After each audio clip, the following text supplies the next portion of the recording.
আমার স্ক্রিন কি ক্লিয়ার? জি স্যার। জি sir, clear আছে। ওকে। তো আমরা শুরু করি। আমরা লাস্ট ক্লাস অবধি এতটুকু দেখছিলাম, যেখানে আমরা বিভিন্ন ধরনের পিজো ইলেকট্রিক অ্যাকচুয়েটর দেখছিলাম অ্যান্ড টুকটাক এগুলা ডিসকাস করছিলাম। সো আজকে আমরা যেটা পড়বো সেটা হচ্ছে আমাদের যে ন্যানো ম্যানিপুলেশন যে পার্টটুকু ছিল। ন্যানো ম্যানিপুলেশন বেসিক্যালি কি ছিল? সেটা হচ্ছে আমাদের যে ন্যানো লেভেলের পার্টিকেল গুলা থাকে, ন্যানো লেভেলের পার্টিকেল গুলা কন্ট্রোল, মানে ন্যানো লেভেলের পার্টিকেল গুলা কন্ট্রোল করার জন্য যে আমরা ন্যানো রোবট সেন্ড করি। সো এই ন্যানো রোবট বা ন্যানো সেন্সর এগুলাকে প্রিসাইজলি কন্ট্রোল করা, মডিফাই করা, হ্যান্ডেল করা, এই পুরো প্রসেসটাই ছিল আমাদের মূলত ন্যানো ম্যানিপুলেশনের পার্ট। মানে হচ্ছে সহজ ভাষায় ম্যানিপুলেট করা আর কি জিনিসটাকে। সো এই কন্ট্রোল অফ ন্যানো ম্যানিপুলেশনের মধ্যে আমরা বলছিলাম যে আমরা দুইটা জিনিস দেখব। একটা হচ্ছে অ্যাটমিক ফোর্স মাইক্রোস্কোপি, অ্যান্ড আরেকটা হচ্ছে আমাদের স্ক্যানিং টানেলিং মাইক্রোস্কোপি। আমরা এখানে দেখছিলাম যে অ্যাটমিক ফোর্স মাইক্রোস্কোপ অথবা মাইক্রোস্কোপি অ্যান্ড স্ক্যানিং টানেলিং মাইক্রোস্কোপস অথবা মাইক্রোস্কোপি, এই দুইটা হচ্ছে আমাদের টার্ম ছিল যেটা আমরা পড়বো বলছিলাম। সো আমরা জাস্ট অ্যাটমিক ফোর্স মাইক্রোস্কোপিটা দেখবো, বাকিটা আপাতত আমাদের লাগবে না। আপনারা যখন আপনাদের বায়োমেডিকেল আছে ওখানে এগুলো আরো বিস্তারিত পড়বেন আর কি। সো আমরা জাস্ট অ্যাটমিক ফোর্স মাইক্রোস্কোপিটা একটু দেখি বিষয়টা আসলে কি, কিভাবে কাজ করে। আর অ্যাটমিক ফোর্স মাইক্রোস্কোপি পড়ার আগে আরেকটা জিনিস একটু রিকল করে নিই, সেটা হচ্ছে যে পিজো ইলেকট্রিক স্ক্যানার যেটা আমাদের ছিল, এই যে পিজো ইলেকট্রিক স্ক্যানারটা এটা মূলত কি তিনটা ডিরেকশনে মুভ হতে পারতো। একটা ছিল হচ্ছে ডানে অথবা বামে, আর একটা কি উপরে অথবা নিচে। উপরে অথবা নিচে বলতে এইভাবে, আর আরেকটা কি জেড অক্ষ বরাবর, যেটা আউট অফ স্ক্রিন আমরা দেখেছিলাম যে সোজা উপরে নিচে এরকম আর কি। তাহলে এই তিনটা ডিরেকশনে আমাদের পিজোইলেকট্রিক স্ক্যানার যেটা, যেটাকে মূলত আমরা বলি থ্রি অ্যাক্সিস কন্ট্রোল, এটা মূলত এই তিনটা অ্যাক্সিস মুভ করতে পারতো। আসি।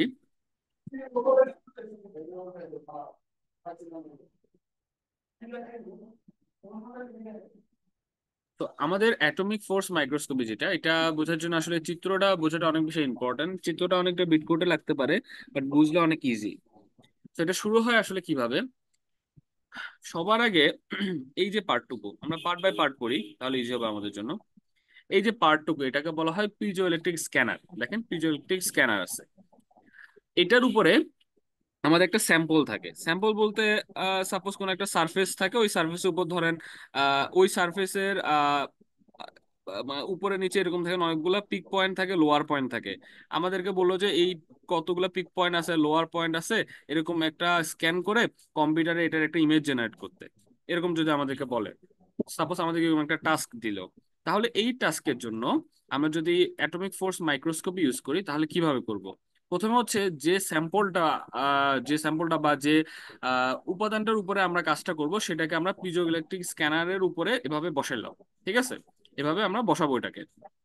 এরপরে যেটা করব আমরা সেটা হচ্ছে পিজো ইলেকট্রিক স্ক্যানারটা মূলত কি কাজ করে। পিজো ইলেকট্রিক স্ক্যানার হচ্ছে তিনটা ডিরেকশনে মুভ করতে পারে।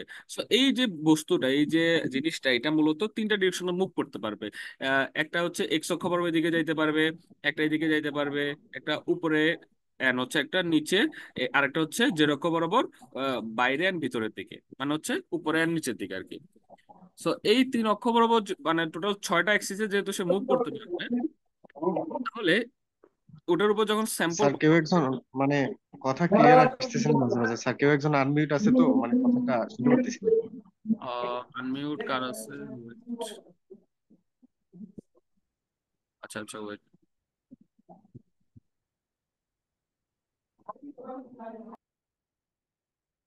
আচ্ছা আমি মিউট করে দিছি। তো এখন বোঝা যাচ্ছে? জি স্যার, এখন বুঝা যায়। ওকে, সো আমরা যেটা বলতেছিলাম যে আমাদের যে পিজো ইলেকট্রিক স্ক্যানারটা থাকবে এটার উপরে মূলত স্যাম্পলটা বসানো থাকবে। এই স্যাম্পলটা হচ্ছে সে তিনটা ডিরেকশনে মুভ করবে। এখন কেন মুভ করবে, তাই অ্যাকচুয়ালি তার মুভ করে কাজটা কি হবে? এটার উপরে দেখবেন একটা এরকম এরকম একটা স্ট্রাকচার আছে, এটাকে বলা হয় ক্যান্টিলিভার। এখানে লেখা আছে সবকিছু, এটা মূলত হচ্ছে এক ধরনের ক্যান্টিলিভার। ক্যান্টিলিভারে এরকম একটা মাথায় হচ্ছে, আচ্ছা আমি এটা অন্য কালার দিই, অন্য কালার দিয়ে বোঝাই। ক্যান্টিলিভারে মাথায় এরকম একটা টিপ থাকে, টিআইপি, টিপ। এরকম একটা টিপ থাকে। এই টিপটা মূলত যখন আপনি পিজোইলেকট্রিক স্ক্যানারকে সামনে পিছনে সাপোজ হচ্ছে এক্স অক্ষ বরাবর এই দুই সাইডে মুভ করতেছেন, আমাদের যে স্যাম্পলটা আছে এটা সব মুভ করতেছেন, তখন টিপটা কি হবে, একবার উপরে যাবে, নিচের দিকে উঠবে, একবার সামনে পিছনে যাবে, এভাবে মূলত কি মুভ করবে এই টিপটা। এই মাথাটা সূচালো হওয়ার কারণে যে এখানে এই জায়গাটা নিচু, এই জায়গায় যখন ও স্ক্যান করতেছে, আবার এই স্ক্যানটাকে কি, এই যে টিপটাকে এটাকে উপরের দিকে উঠতে হবে, উপরের দিকে সে কিন্তু মুভ করে না, এই ক্যান্টিলিভার কিন্তু মুভ করে না, মুভ করতে হবে কাকে, পিজোইলেকট্রিক স্ক্যানারকে। যখন উপরে মুভ করবে তখন সে জেড অক্ষ বরাবর মুভ করবে, মানে একটু উপরের দিকে উঠবে। যখন উপরের দিকে বা নিচের দিকে যাবে বা উপরের দিকে উঠবে, এভাবে মুভ করে টিপটা গায়ের সাথে লাগাই দিবে, তখন টিপটা আবার কি এক্স অক্ষ বরাবর পিজোইলেকট্রিক স্ক্যানার সরতে থাকবে, টিপটা এদিকে কি স্ক্যান করতে থাকবে। এটা বুঝছেন নাকি, নাকি আমি আবার বুঝাবো? স্যার একবার স্যার রিপিট করেন স্যার। আরেকবার বলেন প্লিজ স্যার। হ্যাঁ, আচ্ছা ওয়েট। সো আমরা যেটা জানি, আমরা জানি যে পিজোইলেকট্রিক স্ক্যানারটা আমাদের কি তিনটা ডিরেকশনে অর্থাৎ এক্স ওয়াই জেড তিনটা অক্ষতে মুভ করতে পারে। সো এখানে এই জায়গাটা একটু খেয়াল করে, আমরা এই যে ক্যান্টিলিভার, আমাদের এই পুরো বডিটাকে বলা হয় ক্যান্টিলিভার। এই এন্ড এই সূচল অংশটা আছে এটাকে বলা হয় টিপ। এই টিপটা সূচালো হওয়ার কারণে দেখেন এই পজিশনটা খেয়াল করেন, এই পজিশনে সাপোজ সে হচ্ছে এখান থেকে এখানে নাম, এই পুরাটা সে স্ক্যান করার জন্য এক্স অক্ষ বরাবর মুভ করবে, এইদিকে মুভ করবে, রাইট, তাই না? এখন যখন এক্স অক্ষ বরাবর সে স্ক্যান করলো, এরপর সে কিন্তু এই নিচে বসে যাবে, এই এই গর্তে বসে যাবে। তাকে তো আবার উপরের দিকে উঠতে হবে এতটুকু মুভ করার জন্য, এতটুকু স্ক্যান করার জন্য। উপরের দিকে কিভাবে উঠবে, সে কিন্তু নিজে নিজে মুভ করবে না, মুভ করবে স্যাম্পলটা। পিজোইলেকট্রিক স্ক্যানার তখন জেড অক্ষ বরাবর উপরের দিকে উঠবে, জেড অক্ষ বরাবর জন্য উপরের দিকে উঠবে। টিপটা তো তখন কিন্তু কি হবে, আপনার টিপটা তখন হচ্ছে এই এই তলটার স্পর্শে চলে আসবে। আবার পিজোইলেকট্রিক স্ক্যানারটা এক্স অক্ষ বরাবর মুভ করবে, দেন এই টিপটা আস্তে আস্তে এই দিক বরাবর সরতে থাকবে। এভাবে মূলত সে স্ক্যান করতে থাকবে। বুঝছেন?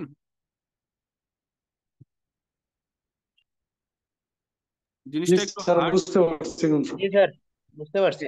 জিনিসটা একটু হার্ড, আপনারা রেকর্ডিংটা বারবার দেখলে অবশ্যই আমার হচ্ছে ইয়া এখানে পেন যেটা মার্কার যেটা এটা খেয়াল করবেন কোন দিকে নাড়াইছি, তাহলে আরো বুঝতে পারবেন আশা করি।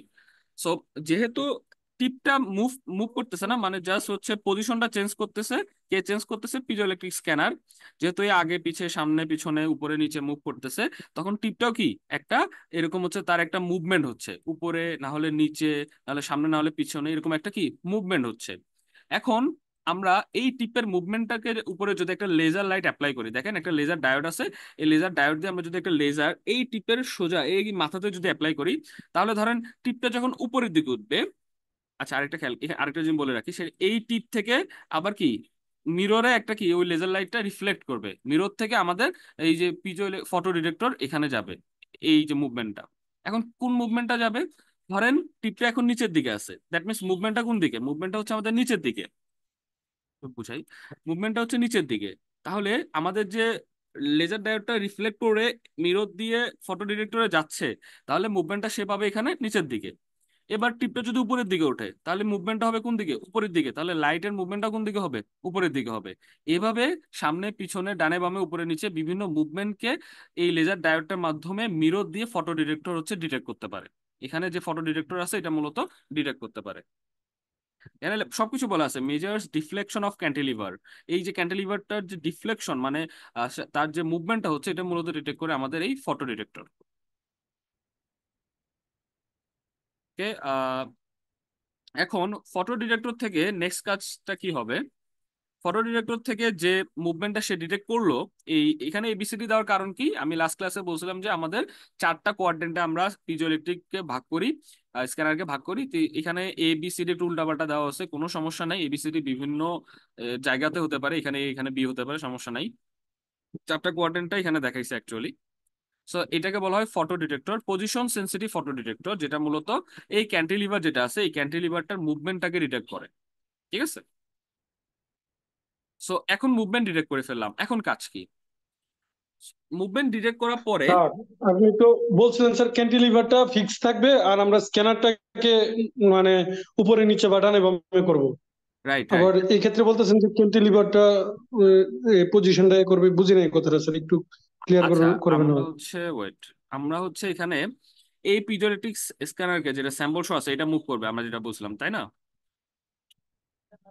আমরা তো এটা বলছিলাম যে আমাদের পিজো জি স্যার। ইলেকট্রিকটা মুভ জি করবে, জি ক্যান্টিলিভারটা মুভ করবে না, এতটুকু ফাইন। এখন জি স্যার। এই যে পোর্শনটুকু যখন ক্যান্টিলিভার আসবে, তখন ক্যান্টিলিভারটা একটু নিচে নামবে না? এই যে, একটু বোঝা যাচ্ছে, দেখেন আমি একটু জুম করি, জুম করে বোঝাবো। আচ্ছা দেখেন, এখন দেখেন, এই এই পজিশনটা খেয়াল করেন, এই এই জায়গাটা খেয়াল করেন, এখানে একটু নিচু না? এখানে যখন ক্যান্টিলিভারটা নামবে মানে স্ক্যান করার জন্য, সে নিচে নামবে না যখন হচ্ছে পিজোরেটিক স্ক্যানারটা তার কাছাকাছি আসবে? জি স্যার। এটার জন্য তাহলে এটার জন্য এই ক্যান্টিলিভারে একটা মুভমেন্ট পাবেন, সেটা ধরেন নিচের দিকে মুভমেন্ট বলতে, লেজার ডিটেক্টর যখন এখানে পড়বে, এখান থেকে রিফ্লেক্ট হয়ে মিররে গিয়ে ফটো ডিটেক্টরে যাবে, সে তো একটা ভ্যালু পাবে, এটা কোন দিকে হবে? নিচের দিকে, তাই না? জি স্যার। এরপরে জি স্যার। যখন আপনি এই পোর্শনটুকু মেজার করবেন, এই পোর্শনটুকু আপনি এখানে আছেন, তাহলে আপনাকে উপরের দিকে উঠতে হবে। উপরের দিকে কে উঠবে? পিজো ইলেকট্রিক স্ক্যানার উঠবে জেড অক্ষ বরাবর, রাইট? জি জি জি উপরে ওঠার কারণে জি আপনি স্যার। আপনার যে ক্যান্টিলিভারের টিপটা থাকবে, এটা কি আবার এটা সংস্পর্শে চলে আসবে, দ্যাট মিনস ক্যান্টিলিভার টিপটা আরেকটা পজিশনে চলে গেল। এই পজিশনটা জি আবার এটাই এই ফটো ডিটেক্টরটা মেজার করবে, এভাবে মূলত মেজার করে। জি স্যার। সো এখানে আলটিমেটলি মুভমেন্টটা কাজটা কিন্তু করতেছে আমাদের piezo electric scanner. Just photo cantilever tip সহ যে ক্যান্টিলিভারটা আছে, এটা মূলত ওর ওর মুভমেন্টের সাথে পাল্লা দিচ্ছে আর কি, যেটাকে আমরা বলি যে সঙ্গদোষ। সঙ্গদোষে লোহা ভাসে, ও লোহাটাই ভাসতেছে আর কি। সো এটা তার আলটিমেটলি কোনো কাজ নাই, সে শুধু ওর সাথে পাল্লা দিয়ে এদিক ওদিক চলবে। এন্ড ওর উপর যখন আপনি ডায়োড ফেলবেন, লেজার ডায়োড ফেলবেন, ওখান থেকে মিররে রিফ্লেক্ট হয়ে ফটো ডিটেক্টরে সে ডিটেক্ট করতে পারবে পজিশনটা। সো এখন ফটো ডিটেক্টরে ডিটেক্ট করলাম, এতটুকু ফাইন। এরপরে আরেকটা কাজ হয়, ফটো ডিটেক্টরে যে ভ্যালুটা আমরা ডিটেক্ট করব, এটা যেহেতু অবশ্যই একটা সেন্সর, এটা ফটো ডিটেক্টর এক ধরনের সেন্সর, তাহলে আমাদের এটার থেকে যে আউটপুট আসবে, এটা মূলত সেন্সর আউটপুট পাবো আমরা। আপনাদেরকে এই অ্যাঙ্গেল গুলো পড়া লাগবে না, আপনারা জাস্ট নর্মাল এই সেন্সর আউটপুট লিখলেই হবে। আপনাদের এই অ্যাঙ্গেল গুলো পড়া লাগবে না, এগুলো এগুলো বলা লাগবে না, সমস্যা নাই। এখন ওই যে আউটপুটটা আমরা সেন্সর থেকে পাবো, এটা এরপর যাবে ইরোরে। ইরোরটা কি অ্যাকচুয়ালি এখানে বোঝায়, যখন অ্যাটমিক ফোর্স মাইক্রোস্কোপি করা হয়, সবার আগে একদম ফার্স্টে যখন করা হয়, তখন হয় কি, পিজোইলেকট্রিক স্ক্যানারকে খুবই ফাস্ট মুভ করা হয় বিভিন্ন দিকে। তখন একটা একটা স্ক্যানিং ইমেজ পাই, কম্পিউটারে একটা স্ক্যানিং ইমেজ জেনারেট হয়। এরপরে সেকেন্ডে কি করা হয়, পিজোইলেকট্রিক স্ক্যানারকে আস্তে আস্তে বিভিন্ন সারফেসের উপর দিয়ে মুভ করা হয়। সেক্ষেত্রে ফার্স্টে যে আপনি অ্যাকচুয়াল সিগন্যালটা পাইছিলেন, এন্ড এখন আস্তে আস্তে মুভ করানোর কারণে যে সিগন্যালটা পাবেন, তাহলে আপনি কি এই দুইটা যে পার্থক্য, এটাই মূলত হচ্ছে ইরোর। ঠিক আছে? দুইটা যে পার্থক্য, ওটা হচ্ছে আপনাদের ইরোর। এই ইরোর থেকে যে আপনার আউটপুটটা পাবেন, মানে ইরোরটা যে পাবেন, ইরোরটা যত বেশি থাকবে, এইটা আবার কোথায় যাবে? এই ভ্যালুটা যাবে হচ্ছে আপনার পিজো ইলেকট্রিক স্ক্যানারে। এ এ গিয়ে পিজো ইলেকট্রিক স্ক্যানারকে বলবে যে তুমি যে ভ্যালুটা মেজার করছিলা আর সবার আগে আমি যে ভ্যালুটা মেজার করছিলাম, এটা অনেক পার্থক্য। তুমি একটা কাজ করো, তুমি আরো স্লোলি মুভ করো, যাতে করে আমি আরো ভালোভাবে স্ক্যান করতে পারি। ঠিক আছে? তখন পিজো ইলেকট্রিক স্ক্যানার কি করবে, তার স্পিডটাকে কমাই দিবে, এন্ড আরো স্লোলি সে মুভ করতে থাকবে। এটা বুঝছেন?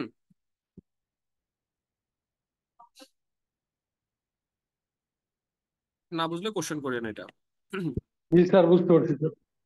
ওকে, যে সে যখন স্লোলি মুভ করবে, এরপরে এর মুভমেন্টটা একটা সিগন্যাল প্রসেসিং ইউনিটে সেন্ড করা হবে, ডিজিটাল সিগন্যাল প্রসেসর ইউনিটে সেন্ড করা হবে।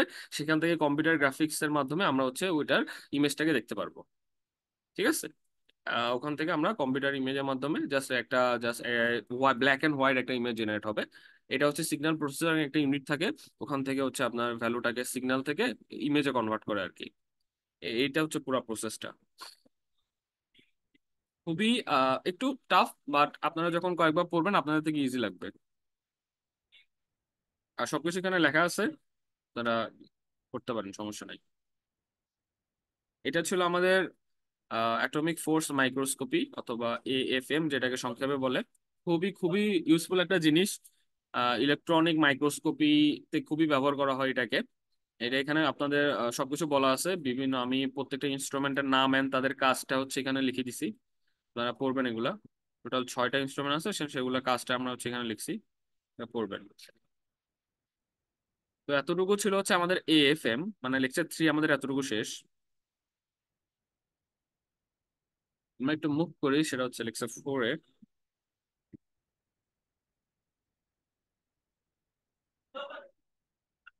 ওকে, আমাদের ন্যানো ম্যানিপুলেশন যে পার্টটুকু ছিল ওইটা মূলত লেকচার 3 পর্যন্ত ছিল।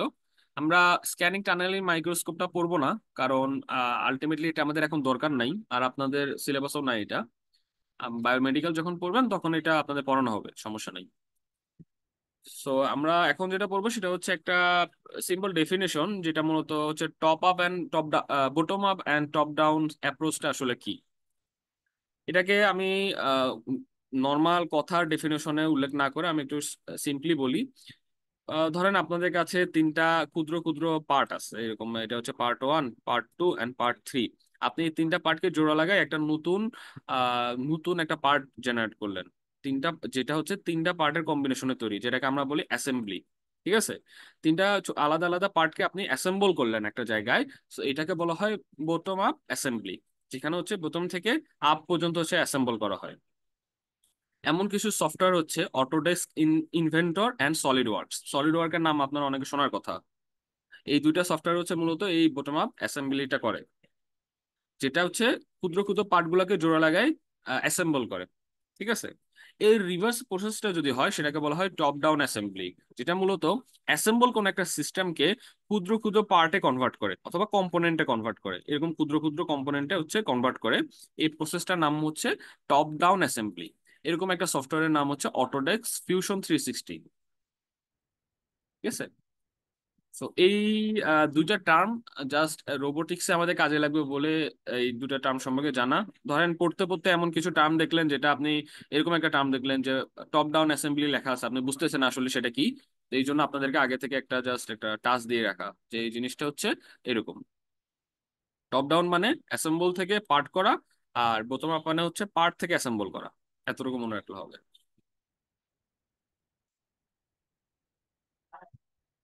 ওকে, our next topic is nano sensor. Nano sensor সম্পর্কে টুকটাক ভালোই পড়াশোনা আছে আমাদের। ন্যানো সেন্সর কি, এগুলোর বিষয় সম্পর্কেও জানতে হবে। তো ন্যানো সেন্সরটা পড়ার আগে আমরা বলি আগে সেন্সরটা কি, মূলত সেন্সরটির কাজটা কি। সেন্সর মূলত কি করে? সেন্সর হচ্ছে ধরেন টেম্পারেচার সেন্সরের কাজ কি। টেম্পারেচার সেন্সর হচ্ছে কোন একটা জায়গার টেম্পারেচারের যে ইনফরমেশনটা আছে এটাকে কালেক্ট করে ওটাকে ডেটাতে কনভার্ট করে। টেম্পারেচার সেন্সরের কাজ। তাহলে আমরা এভাবে বলতে পারি যে সেন্সরটা হচ্ছে কোন একটা ইনভায়রনমেন্টের ইনফরমেশনটাকে কালেক্ট করে, এন্ড ওই ইনফরমেশনটাকে আমাদের ইউজেবল ডেটাতে কনভার্ট করতে পারে। ঠিক আছে, ওটা হচ্ছে সেন্সর। তো ন্যানো সেন্সরটা বেসিক্যালি হচ্ছে 1 থেকে 100 ন্যানোমিটার লেভেলে, মানে হচ্ছে ন্যানো স্কেলে কোনো ইনফরমেশনকে কালেক্ট করে, অ্যান্ড ওই ন্যানো স্কেল ইনফরমেশনটাকে আমাদের ইউজেবল বা রিডেবল কোনো ডেটাতে কনভার্ট করে। ঠিক আছে, এটা হচ্ছে আমাদের ন্যানো সেন্সরের কাজ। এটা দেখতেছেন না এই চিত্রটা, এটা একটা ন্যানো সেন্সর কিন্তু। এটা হচ্ছে মেডিকেল, একটা বায়োমেডিক্যাল ন্যানো সেন্সর, যেটা আমাদের শরীরে বা বিভিন্ন অঙ্গ প্রত্যঙ্গের যে ডিএনএ, বিভিন্ন এনজাইম আছে এগুলোকে মেজার করার জন্য ইউজ করা হয়। এটা একটা বায়োমেডিক্যাল ন্যানো সেন্সর কিন্তু। আমরা দেখবো আরো ন্যানো সেন্সর গুলা। সো ন্যানো সেন্সর হচ্ছে বেসিক্যালি 3 ধরনের, মানে 3টা স্পেসিফিক টাইপের ন্যানো সেন্সর থাকে। একটা হচ্ছে biological nano sensor, physical nano sensor and chemical nano sensor. এর মধ্যে বায়োলজিক্যাল ন্যানো সেন্সর যেগুলা, ওগুলা একটা হচ্ছে antibody interaction type nano sensor, enzymatic interaction type nano sensor, DNA interaction type nano sensor. এই সবগুলো যে ন্যানো সেন্সর দেখতেছেন না, এগুলো স্পেসিফিক কাজ করে কিন্তু। যেমন বায়োলজিক্যালের মধ্যে এই যে এই যে antibody interaction type nano sensor, যেটা এটা মূলত অ্যান্টিবডি ডিটেক্টর কাজ করে শরীরের মধ্যে। কোথায় কোন অ্যান্টিবডি আছে আমাদের সেটাকে ধ্বংস করা, সেটা ইউজফুল কিনা বা সেটা আমাদের বডিতে ইফেক্টিভ কোনো কাজ করতেছে কিনা, এই যে ইনফরমেশন গুলা, সেটা মূলত এই antibody interaction type nano sensor গুলো কালেক্ট করতে পারে। দেন এনজাইমেটিক ইন্টারাকশন টাইপ ন্যানোসেন্সর হচ্ছে শরীরের যে এনজাইম গুলো আছে এই এনজাইম গুলো সম্পর্কে ইনফরমেশনের ডেটা গুলো কালেক্ট করতে পারে। ডিএনএ ইন্টারাকশন টাইপ ন্যানোসেন্সর হচ্ছে ডিএনএ বেসিক যে ইনফরমেশন গুলো আছে সেগুলো কালেক্ট করতে পারে। সো এই সবগুলা কিন্তু স্পেসিফিক কাজ করে। ঠিক আছে, সবগুলা কাজ কিন্তু পুরোই আলাদা। এরপরে যদি ফিজিক্যাল ন্যানোসেন্সরে আসি আমরা, দেন টেম্পারেচার ন্যানোসেন্সর, প্রেশার ন্যানোসেন্সর, ফ্লো ন্যানোসেন্সর। এগুলো আপনারা জানেন। ফ্লোটা হচ্ছে হচ্ছে প্রবাহ, কোনো জায়গায় ব্লাডের সার্কুলেশনটা কেমন হচ্ছে এটা মূলত এই ফ্লো ন্যানোসেন্সরের মাধ্যমে মেজার করা হয়। কোনো একটা জায়গায় আমাদের হচ্ছে ব্লাডের প্রেশারটা বেশি নাকি কম, বা বডি টেম্পারেচার বেশি নাকি কম, এগুলো মূলত প্রেশার ন্যানোসেন্সর অ্যান্ড টেম্পারেচার ন্যানোসেন্সর দ্বারা আমরা মেজার করতে পারি। এরপর হচ্ছে কেমিক্যাল ন্যানোসেন্সরের মধ্যে আছে chemical composition type nanosensor and molecule type nanosensor. তো আমাদের ইনভায়রনমেন্টে কেমিক্যাল কম্পোনেন্টস যেগুলো আছে আমাদের, সেগুলোতে যদি কখনো কোনো চেঞ্জ করার প্রয়োজন পড়ে, সেক্ষেত্রে হচ্ছে মলিকুল টাইপ ন্যানোসেন্সর ইউজ করা হয়। অথবা কেমিক্যাল কোনো কম্পোনেন্টকে যদি কম্পোজিশন করার প্রয়োজন পড়ে, সেক্ষেত্রে কেমিক্যাল কম্পোজিশন টাইপ ন্যানোসেন্সর ব্যবহার করা হয়। তো এই টাইপগুলো পড়বেন আপনারা। এখানে সবকিছু দেওয়া আছে, আপনারা আপনাদের মতো করে লিখবেন, শুধু কারেক্টটা লিখবেন, তাহলে নাম্বার পেয়ে যাবেন ইনশাল্লাহ।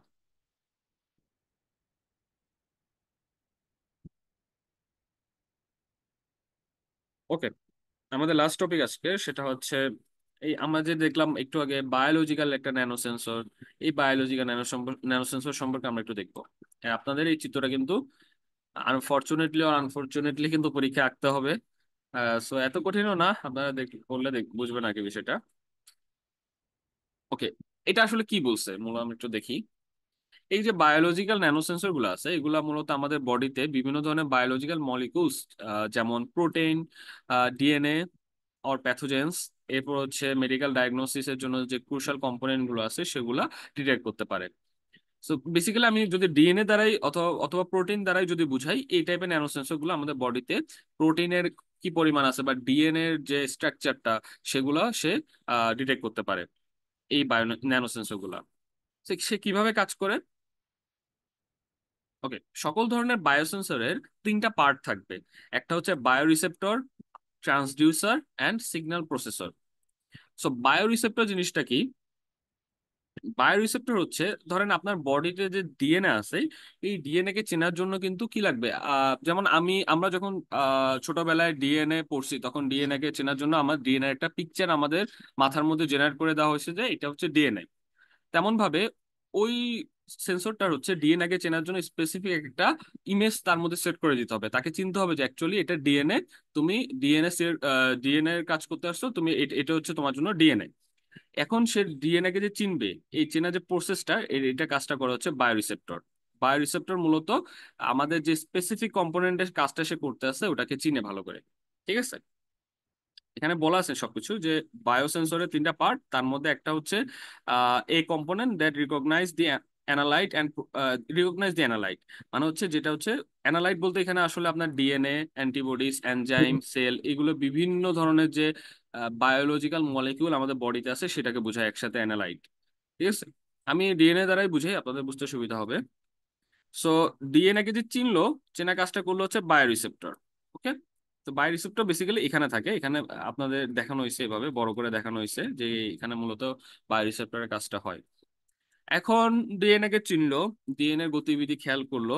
সো ডিএনএ যে গতিবিধিটা থাকবে এটাকে যে এটার যে এনার্জিটা থাকবে এটাকে কনভার্ট করতে হবে। কনভার্ট করবে কিভাবে? আমরা যে লাস্ট ক্লাসে পড়ছিলাম সেটা হচ্ছে ট্রান্সডিউসার। ঠিক আছে, ট্রান্সডিউসারের মাধ্যমে আপনার ওই যে বিভিন্ন মুভমেন্ট, বিভিন্ন চলাফেরা, এগুলা মূলত একটা ইলেকট্রিক্যাল সিগন্যালে কনভার্ট করবে। সে কাজটা মূলত করে আমাদের ট্রান্সডিউসার, একটা সিগন্যাল জেনারেট করে, ইলেকট্রিক্যাল সিগন্যাল জেনারেট করে। এখন এই ইলেকট্রিক্যাল সিগন্যালটাকে আমাদের একটা সিগন্যাল প্রসেসর ইউনিট থাকবে, এই সিগন্যাল প্রসেসর ইউনিটটা কালেক্ট করে যে ও এভাবে সিগন্যাল জেনারেট করতেছে। দেন এই সিগন্যাল প্রসেসর ইউনিটটা হচ্ছে এই সিগন্যালটাকে কালেক্ট করবে। কালেক্ট করার পরে এরকম একটা রিডেবল আউটপুট বা গ্রাফ জেনারেট করবে, যেটা দিয়ে আমরা মূলত বুঝতে পারবো যে আসলে ডিএনএটার এই মুভমেন্টগুলো রাইট অথবা এই মুভমেন্টগুলো রং। তখন আমরা স্টেপ নিতে পারবো বডির মধ্যে যে এখানে আসলে কোনো সমস্যা হয়েছে, তাই আমাদের এই স্টেপগুলো নেওয়া উচিত। একটু টাফ বুঝছেন?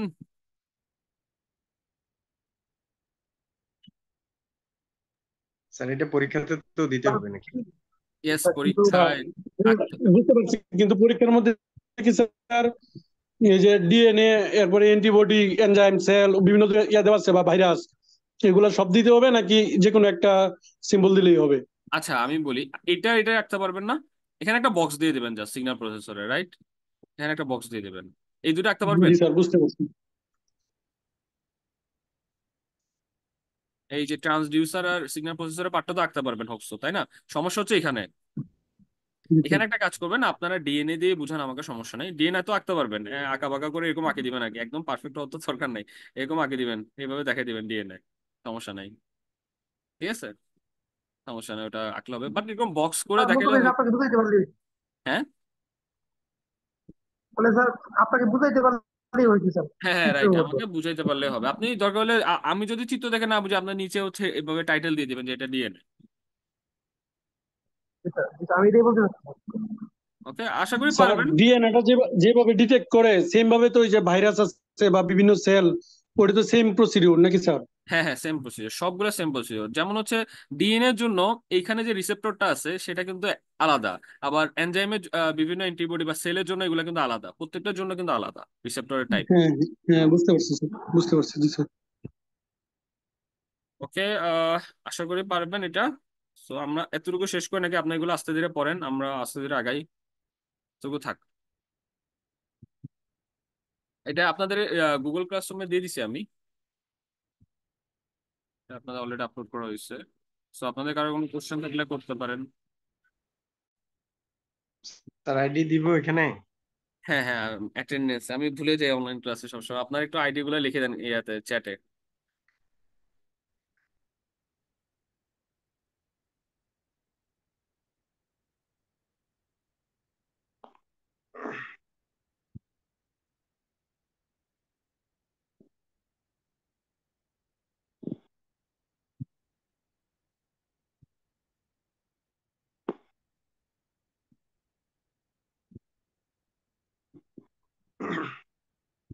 আর দুইজন মেবি, এক দুই পাঁচ আট, 10 9, আরেকজন।